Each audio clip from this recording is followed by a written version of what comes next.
नमस्कार, जय हिंद दोस्तों। आज हम लोग बात करने वाले हैं NTPC CBT two under graduate exam के बारे में। दोस्तों, इसका एग्जाम डेट जो है वो रिलीज कर दिया गया है रेलवे के द्वारा और इसका एग्जाम 20 दिसंबर को होना है। और अभी से आपके पास लगभग 20 दिन से कुछ ज़्यादा, बट आप 20 मान के चल सकते हैं। 20 दिन के आपके पास टाइम है। इसमें आपको अच्छे स्ट्रेटजी के तहत काम करना होगा और इसे अच्छे मार्क्स गेन करने के लिए आपको मेहनत करनी होगी। दोस्तों, मैं अपने बारे में बता देना चाहता हूँ ताकि आपको थोड़ा ज़्यादा भरोसा हो। दोस्तों, मैंने 2019 का जो अंडर ग्रेजुएट हुआ था वो फॉर्म फिल किया था, क्योंकि उस समय ग्रेजुएट मैं नहीं था, तो यही फॉर्म फिल कर पाया था और मैंने इसे क्लियर भी किया हूँ। साथ ही साथ ग्रुप डी का भी जो एग्जाम हुआ था रेलवे का, उसको भी मैंने क्लियर किया। और इस बार जो ग्रेजुएट लेवल का आया है उस पे मेरे सीबीटी 2 में 93 प्लस मार्क्स आ रहे हैं। अब देखते हैं आगे क्या होता है। ठीक है।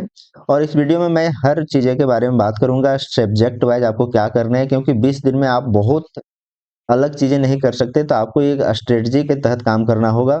मॉक टेस्ट और करंट अफेयर के बारे में बात करेंगे। ठीक है, चलिए आगे बढ़ते हैं। दोस्तों, मैंने 2019 का जो फॉर्म फिल किया था उसमें मैंने एनटीपीसी सीबीटी 2 एनटीपीसी जो हुआ था अंडर ग्रेजुएट को, उसको मैंने क्लियर किया था और इसमें मैं जूनियर कलर कम टाइपिस्ट के रूप में सेलेक्ट हुआ था फाइनल। ठीक है।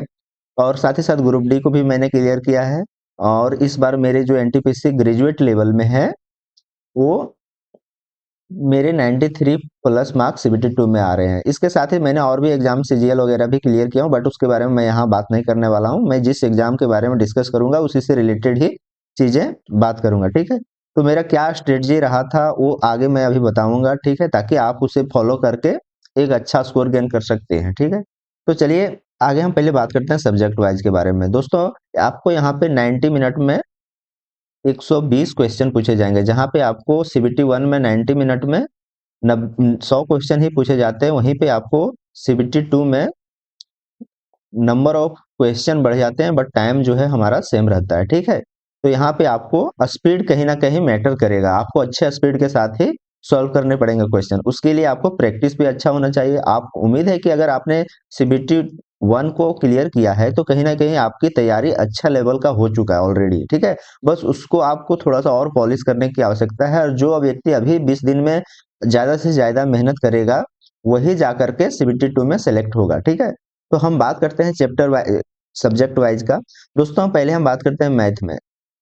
देखिए दोस्तों, आपको क्या करना है, जो चीजें आपको ऑलरेडी आती है उस पे आपको ज्यादा वक्त, ज्यादा टाइम वेस्ट नहीं करना है। जैसे बहुत सारे चैप्टर होते हैं, जैसे टाइम एंड वर्क हो गया या फिर एवरेज हो गया, ये सब लगभग लगभग लोगों का अच्छा होता है। तो इन सारी चीजों पे आपको बहुत ज्यादा टाइम वेस्ट नहीं करना है। आपको वही चैप्टर को अभी फॉलो करना है जो आपको टफ लगते हैं या फिर थोड़े, क्योंकि अभी 20 दिन है तो लगभग लगभग अगले 10 दिन में उन चैप्टर पे आपको फोकस करना है जिसमें आपको प्रॉब्लम होती है, समस्या होती है। उस पे आपको बेसिक जो है थोड़ा अच्छा कॉन्सेप्ट क्लियर करके रखना है और उस पे प्रैक्टिस करना है। ठीक है। दूसरी बात, मैथ के लिए आपको क्या करना है, अभी जो एनटीपीसी हुआ है ग्रेजुएट लेवल का, एनटीपीसी ग्रेजुएट लेवल का जो सीबीटी 2 हुआ है उसमें से जो आपको टफ चैप्टर लगते हैं, सिर्फ टफ चैप्टर को ही करना है। जो इजी चैप्टर आपको ऑलरेडी आते हैं उसमें आपको टाइम वेस्ट नहीं करना। उसके लिए भी बताऊंगा उसका प्रैक्टिस कैसे हो जाएगा। ठीक है, तो आपको जो चैप्टर टफ लगते हैं उनके क्वेश्चन करने हैं, लगभग लगभग 50 क्वेश्चन हर चैप्टर के कर। मान लेते हैं आपको 10 चैप्टर में प्रॉब्लम होता है, तो आपको 10 चैप्टर का 50-50 क्वेश्चन अच्छे लेवल का कॉन्सेप्ट क्लियर करके वहां से प्रैक्टिस करना है, जो सीबीटी 2 में ऑलरेडी आ चुके हैं। अभी पिछले 2 महीना के अंदर जो एग्जाम हुआ था सितंबर में ग्रेजुएट लेवल का, तो वहां से आपको सॉल्व करने हैं, क्योंकि उसी लेवल के क्वेश्चन ही यहाँ भी पूछे जाएंगे। ठीक है। सेम आपको रीजनिंग में भी जो इजी चैप्टर लगते हैं, खास करके रीजनिंग के लिए बहुत ज्यादा लोगों को तैयारी अलग करने की जरूरत नहीं होती है। जो ऑलरेडी सीबीटी 1 में हो चुका है उसी में सिर्फ थोड़ा अरेंजमेंट, सिटिंग अरेंजमेंट वगैरह पे ध्यान दे सकते हैं, काम कर सकते हैं। बट सीबीटी 2 में जो एनटीपीसी आया था उसमें बहुत हाई लेवल के सिटिंग अरेंजमेंट नहीं पूछे गए थे, तो आपको थोड़ा भी प्रैक्टिस होगा तो आप यहाँ इजिली कर सकते हैं। ठीक है, यहाँ भी आपको वही करना है जो एनटीपीसी सीबीटी 2 में अभी जो ग्रेजुएट लेवल का एग्जाम हुआ उसमें रीजनिंग के जो अच्छे क्वेश्चन आए टफ चैप्टर के, आपको सब चैप्टर नहीं करने हैं। ऑलरेडी जो आते हैं उस पे आप 20 दिन में टाइम वेस्ट करके क्या ही मिलेगा। ठीक है, तो आपको अगले 20 दिन तक उन चैप्टर को बहुत ज्यादा ध्यान नहीं देना जो आपको ऑलरेडी आ रहे हैं, क्योंकि उनको आप मॉक टेस्ट से कवर कर लेंगे। ठीक है, तो जो टफ चैप्टर होंगे उनके क्वेश्चन कुछ प्रैक्टिस करने हैं, लगभग 50 अराउंड हर चैप्टर से क्वेश्चन कर लेने हैं। आपको बहुत अलग अलग प्लेटफॉर्म पे मिल जाएंगे, जो चैप्टर वाइज या फिर toughest question wise, chapter wise arrangement मिल जाएंगे। जैसे गगन सर एक हैं, वो अपने चैनल पे डालते हैं, तो वहां से आप क्लियर कर सकते हैं, ठीक है। और देख सकते हैं कि नए नए क्वेश्चन कैसे पूछे गए हैं सीबीटी 2 में। तो यहाँ से आपको रीजनिंग, मैथ और रीजनिंग में बहुत ज्यादा आपको अलग करने की जरूरत नहीं है, ऑलरेडी जो कर चुके हैं वही सारी चीजें ही आपको रिपीट करना है। बस उसी पे थोड़ा जहाँ यहाँ पे स्पीड मैटर करेगा, तो आपको प्रैक्टिस वो मॉक टेस्ट के थ्रू करना होगा, ठीक है। आगे बात करते हैं जीके जीएस।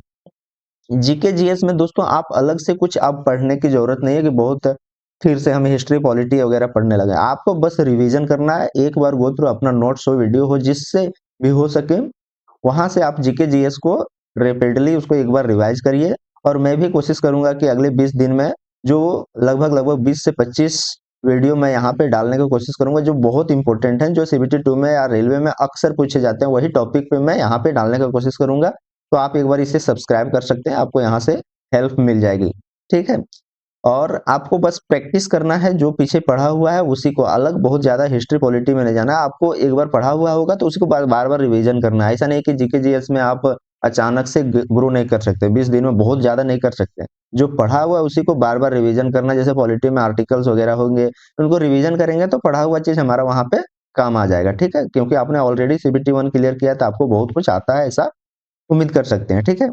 तो आप, अगर आप चाहते हैं कि आपको भी यहाँ से कुछ हेल्प हो, तो आप यहाँ सब्सक्राइब कर सकते हैं। मैं कुछ वीडियो डालूंगा, जैसे मैं कल या फिर आगे 1-2 दिन में एक 5 ईयर प्लान पे, जिससे 5 ईयर प्लान पे मैं एक वीडियो बना रहा हूँ, जिसको मैं डालने वाला हूँ बहुत ही बेहतरीन तरीके से। आप उसको फॉलो करके एक बार देख लेंगे तो आपको याद हो जाएगा, ठीक है।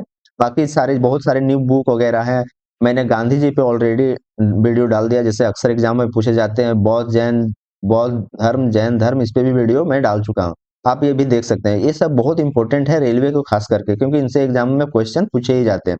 इसी तरह आगे आने वाले 20 दिन में मैं बहुत सारे और वीडियो डालूंगा, इसी तरह जो इंपॉर्टेंट पॉइंट टॉपिक है, मैं सब वीडियो लेकर के नहीं आऊंगा, मेरे पास भी उतना वक्त नहीं हो पाता है, ठीक है। तो आप सब्सक्राइब कर सकते। आगे बढ़ते हैं हम दोस्तों। पहले अगला चीज है मॉक टेस्ट।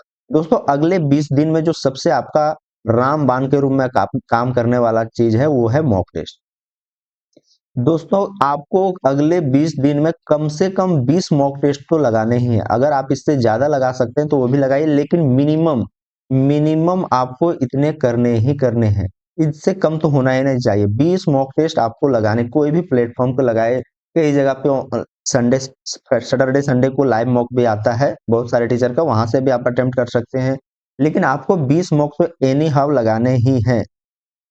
बिना मॉक टेस्ट का आपका सीबीटी 2 क्लियर कर पाना थोड़ा सा मुश्किल है, क्योंकि उस पे बहुत सारे एक्सपर्ट लोग पिछले एग्जाम का जो क्वेश्चन है वो डालते हैं, उसके एनालिसिस के बेसिस पे डालते हैं कि पिछले एग्जाम में कैसे पूछा गया था। तो आपको यहाँ पे मिनिमम 20 मॉक टेस्ट लगाने ही है। अब मैक्सिमम आप 40 भी लगा सकते हैं, एक दिन में 2 लगा सकते हैं। आप अच्छा खासा टाइम इन्वेस्ट कर सकते हैं इस एग्जाम को लेकर के, तो आप 2 मॉक भी लगा सकते हैं। लेकिन कम से कम अगर आप 20 मॉक भी लगाते हैं तो आपको तैयारी अच्छी हो जाएगी, ठीक है दोस्तों।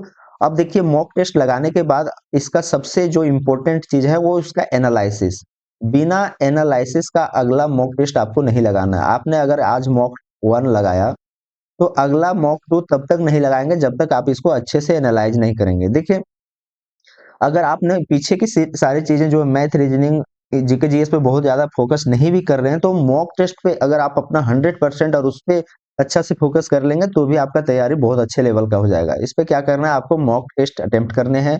उसको सब्जेक्ट वाइज पहले एनालिसिस करना है कि मैथ में मेरे कौन से क्वेश्चन छूट रहे हैं, या फिर किस में मेरे ज्यादा गलत हो रहे हैं, या फिर क्या चीज होते हैं। जैसे एक होता है कि हमारा टाइम जो है, टाइम बहुत ज्यादा लग गया किसी क्वेश्चन में, तो उस पे आप फोकस करेंगे कि मेरा यहाँ पे टाइम क्यों ज्यादा लगा, उसको कैसे कम कर सके।